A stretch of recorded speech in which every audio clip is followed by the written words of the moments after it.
Hello dear friends, स्वागत है आपका अपने यूट्यूब चैनल SD एजुकेशन पर।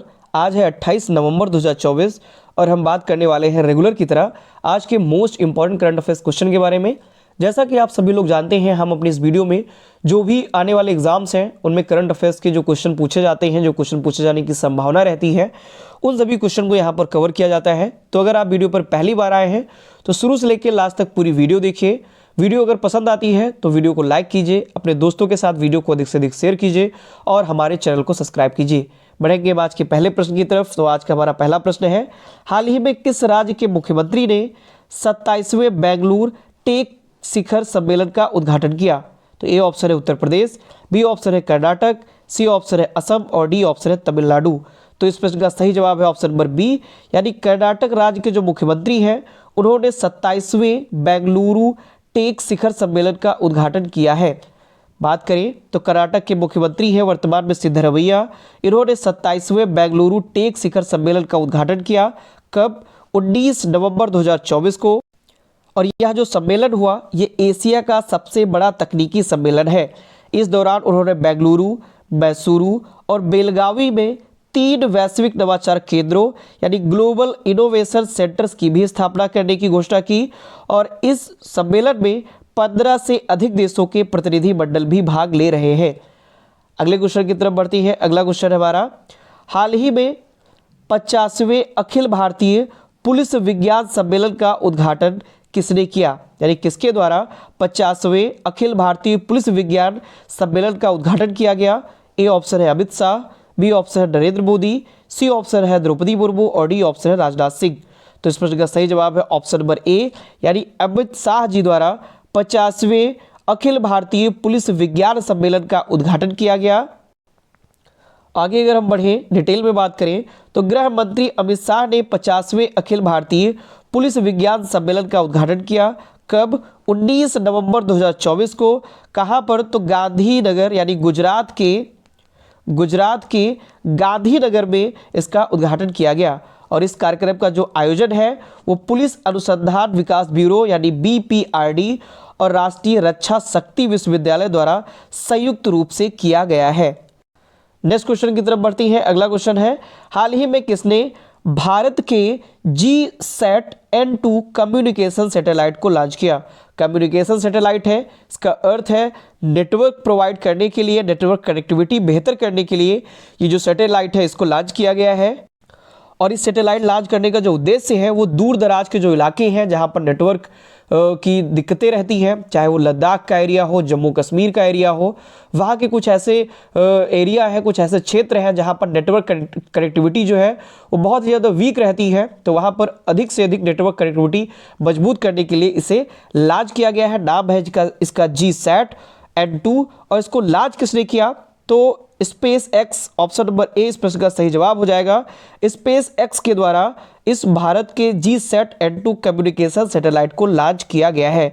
स्पेस एक्स एलन मस्क वाली कंपनी है, आप सभी लोग जानते हैं एलन भैया की जो स्पेस एक्स की जो कंपनी है उसके द्वारा GSAT-N2 कम्युनिकेशन सैटेलाइट को लॉन्च किया गया है।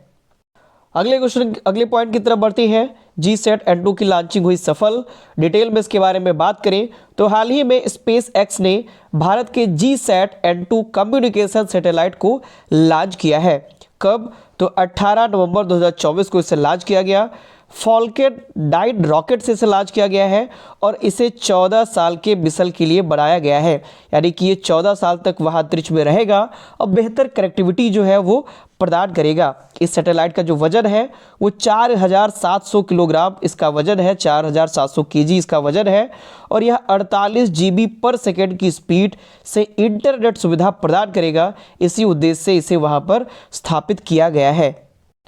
अगले क्वेश्चन की तरफ बढ़ेंगे। अगला क्वेश्चन हमारा, हाल ही में उमा दास गुप्ता का निधन हुआ, वह किससे संबंधित थी? यानी उमा दास गुप्ता आप सभी लोग जानते भी होंगे इनको, अगर पुरानी फिल्मों के आप शौकीन रहे हैं, पुरानी फिल्में अगर आप देखते हैं तो आप इनको जानते होंगे। तो उमा दास गुप्ता का निधन हुआ तो किससे संबंधित रही है? ए ऑप्शन है राजनेता, बी ऑप्शन है लेखक, सी ऑप्शन है अभिनेत्री और डी ऑप्शन है गायक।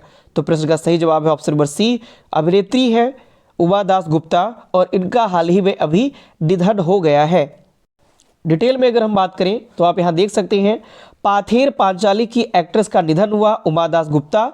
ये पाथेर पांचाली इनकी जो मूवी आई थी उसमें इन्होंने अभिनय किया था, उसके लिए काफ़ी ज़्यादा ये फेमस रही थी। तो हाल ही में सत्यजीत रे की जो पाथेर पांचाली फिल्म की जो एक्ट्रेस है उमा दास गुप्ता, इनका निधन हो गया है। कब?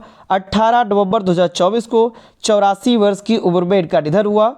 उमा दास गुप्ता को सत्यजीत रे की जो फिल्म आई थी पाथेर पांचाली, उसमें उनके अभिनय के लिए जाना जाता है।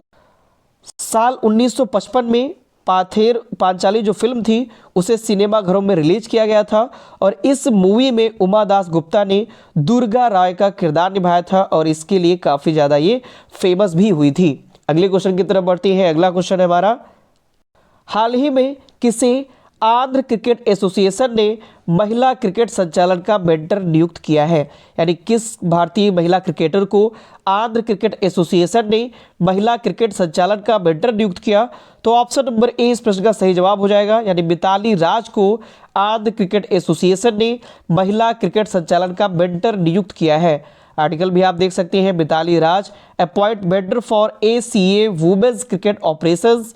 डिटेल में बात करें तो मिताली राज को आंध्र क्रिकेट एसोसिएशन ने महिला क्रिकेट संचालन का मेंटर नियुक्त किया।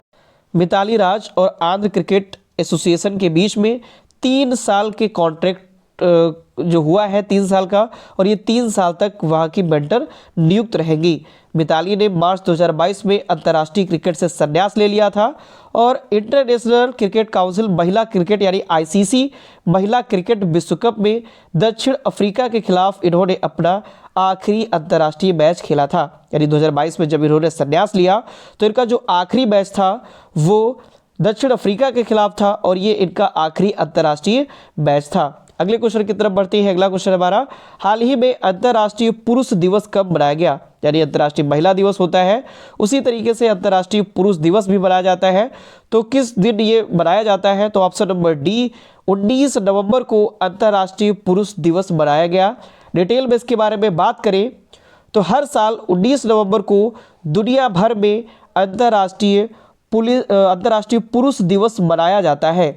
इसके मनाए जाने का जो उद्देश्य है वो पुरुषों के स्वास्थ्य, कल्याण और समाज में उनके सकारात्मक योगदान को उजागर करना है।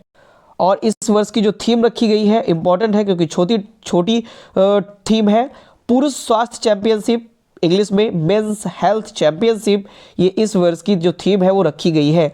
भारत में यह जो परंपरा है 2007 से शुरू हुई, यानी कि अंतर्राष्ट्रीय पुरुष दिवस मनाने की 2007 से शुरू हुई, जिसका जो मकसद है वो पुरुषों की सेहत को बेहतर बनाना है, पुरुषों की आवाज़ उठाना और उनके सामने जो भी आने वाली चुनौतियाँ हैं उन पर प्रकाश डालना इसका प्रमुख उद्देश्य है। बढ़ेंगे नेक्स्ट क्वेश्चन की तरफ। अगला क्वेश्चन हमारा, हाल ही में 26 नवंबर को विशेष कार्यक्रम में संविधान की प्रतियां किस भाषा में जारी की गई? यानी 26 नवंबर संविधान दिवस के दिन, क्योंकि 26 नवंबर को संविधान दिवस मनाया जाता है, तो 26 नवंबर को संविधान दिवस के दिन विशेष कार्यक्रम आयोजित किया गया और इस कार्यक्रम में संविधान की जो प्रतियां हैं वो मैथिली तथा संस्कृत दोनों भाषाओं में जारी की गई। आगे अगर हम डिटेल में बात करें तो आप यहाँ आर्टिकल भी देख सकते हैं। संविधान अब संस्कृत और मैथिली दोनों भाषाओं में, यानी हाल ही में 26 नवंबर को विशेष कार्यक्रम में राष्ट्रपति द्रौपदी मुर्मू जी के द्वारा संस्कृत और मैथिली भाषा में संविधान की प्रतियां जारी की गई। आयोजित कार्यक्रम की जो थीम थी वह थीम थी हमारा संविधान हमारा स्वाभिमान। ये थीम इस कार्यक्रम का रखा गया था और संविधान अपनाने की 75वीं वर्षगांठ पर सिक्का और डाक टिकट भी जारी किया गया। संविधान सभा ने 26 नवंबर 1949 को भारत का संविधान पारित किया था और संविधान की जो हिंदी में संविधान है उसकी कॉपी में 264 पन्ने हैं और जिसका वजन 14 किलोग्राम है। बढ़ेंगे हम अगले क्वेश्चन की तरफ। अगला क्वेश्चन हमारा, हाल ही में किसे महाराष्ट्र का नया DGP नियुक्त किया गया? तो ये ऑप्शन है रश्मि शुक्ला, बी ऑप्शन है नाना पाटोले, सी ऑप्शन है गौरव सिन्हा और डी ऑप्शन है इनमें से कोई नहीं। तो ऑप्शन नंबर ए रश्मि शुक्ला को महाराष्ट्र का नया DGP, नया या फिर कह सकते हो इनको पुनः नियुक्त किया गया है क्योंकि अभी हाल ही फिलहाल में इनको वहाँ से उस पद से हटाया गया था और फिर जाकर के इनको महाराष्ट्र का नया DGP फिर से या पुनः नियुक्त कर लिया गया है। डिटेल में बात करें तो आप इनको देख सकते हैं, रश्मि शुक्ला है महाराष्ट्र सरकार ने आईपीएस अधिकारी रश्मि शुक्ला को राज्य की पुलिस महानिदेशक यानी डीजीपी और पुलिस बल के प्रमुख के रूप में नियुक्त किया है। अभी हाल ही फिलहाल में जो विधानसभा चुनाव हुए, तो विधानसभा चुनाव से पहले कांग्रेस की शिकायत पर इलेक्शन कमीशन ने रश्मि शुक्ला को उनके पद से हटाने का निर्देश दिया था। रश्मि शुक्ला को 4 नवंबर को अनिवार्य अवकाश पर भेज दिया गया था और फिर जाकर के इनको नियुक्त कर दिया गया है। उनकी जगह पर वरिष्ठ आईपीएस जो अधिकारी हैं संजय कुमार वर्मा, इनको कार्यवाहक डीजीपी के रूप में नियुक्त किया गया था और अब पुनः रश्मि शुक्ला डीजीपी के पद पर तैनात कर दी गई है। अगले क्वेश्चन की तरफ बढ़ेंगे। अगला क्वेश्चन फिर डीजीपी से ही है। हाल ही में उत्तराखंड के नए डीजीपी कौन नियुक्त किए गए? तो प्रश्न का सही जवाब है ऑप्शन नंबर सी, यानी दीपम सेठ को उत्तराखंड का नया डीजीपी नियुक्त किया गया है। डिटेल में इसके बारे में बात करें तो सीनियर आईपीएस अधिकारी हैं दीपम सेठ, इनको 25 नवंबर को उत्तराखंड के 13वें पुलिस महानिदेशक या कह सकते हैं डीजीपी के रूप में इनको नियुक्त किया गया। गृह विभाग की ओर से आदेश जारी होने के साथ ही उन्होंने कार्यभार यह ग्रहण कर लिया है। वे साल 2019 से केंद्र सरकार में प्रतिनियुक्ति पर तैनात थे। इससे पहले वो एसएसबी यानी सशस्त्र सीमा बल में अपर महानिदेशक यानी एडीजी के पद पर कार्यरत थे। अगले प्रश्न की तरफ बढ़ते हैं। नेक्स्ट और लास्ट प्रश्न है हमारा, हाल ही में किस केंद्रीय मंत्री ने द टीचर ऐप लॉन्च किया? यानी द टीचर ऐप लॉन्च किया गया, द टीचर ऐप। तो ये किस केंद्रीय मंत्री के द्वारा लॉन्च किया गया? तो option number A Amit Shah, option number B Dharmendra Pradhan, option number C Ashwini Vaishnaw और option number D Chirag Paswan. तो इस प्रश्न का सही जवाब है ऑप्शन नंबर बी, यानी धर्मेंद्र प्रधान जी के द्वारा, जो कि केंद्र मंत्री है, केंद्रीय शिक्षा मंत्री है, इन्होंने द टीचर ऐप लॉन्च किया है। डिटेल में अगर हम बात करें तो केंद्रीय शिक्षा मंत्री धर्मेंद्र प्रधान ने 25 नवंबर को नई दिल्ली में द टीचर ऐप का अनावरण किया। इसका जो उद्देश्य है उनकी पेशेवर विकास और शैक्षणिक गुणवत्ता को बढ़ावा देना है और इस ऐप के माध्यम से शिक्षक विभिन्न शैक्षणिक संस्थानों, पाठ्यक्रमों और प्रशिक्षण कार्यक्रमों तक पहुंच प्राप्त कर सकेंगे। ये जो ऐप है वो निःशुल्क वेब, iOS और एंड्रॉयड सभी पर उपलब्ध है। इसको डेवलप किसके द्वारा किया गया है? तो भारतीय एंटरप्राइजेस की जो शाखा है भारतीय एयरटेल फाउंडेशन, इसके द्वारा इसे डेवलप किया गया है, इसे बनाया गया है। तो ये थे आज के हमारे मोस्ट इंपॉर्टेंट करंट अफेयर्स के क्वेश्चन। आशा करता हूँ आपको सारे क्वेश्चन पसंद आए होंगे, जो भी इंपॉर्टेंट फैक्ट बताए गए हैं वो फैक्ट भी पसंद आए होंगे।